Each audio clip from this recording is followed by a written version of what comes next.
নওগাঁ শহর থেকে ৬৫ কিলোমিটার দূরে পোরশা উপজেলা। সেখানকার মিনাবাজার এলাকায় দাঁড়িয়ে আছে এক শতবর্ষী মানবিক স্থানা। ১১৮ বছরের পুরনো এই মুসাফিরখানায় একসাথে ৬০ জন মুসাফিরের জন্য রয়েছে থাকা ও খাওয়ার সুব্যবস্থা।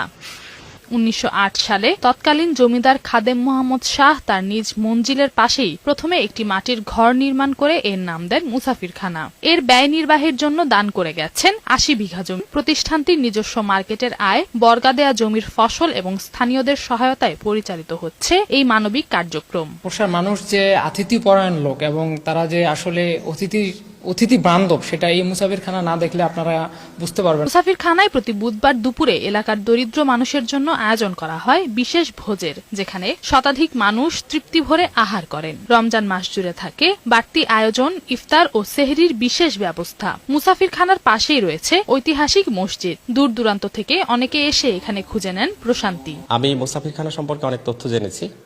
জানার পর এখানে এই সম্পর্কে আরো বেশি কিছু জানার জন্য আমি এখানে এসেছি। তাদের অতিথ্যতা এবং তাদের যে মেহমানদারি, সেটি কিন্তু আমাকে একদম অভিভূত করেছে। শতবর্ষ পেরিয়েও ঐতিহ্য যে মানুষের পাশে দাঁড়াতে পারে তার উজ্জ্বল উদাহরণ এই পোরশা মুসাফিরখানা, যেখানে মেহমানদারি এখনো নিছক গল্প নয়, বাস্তবতা।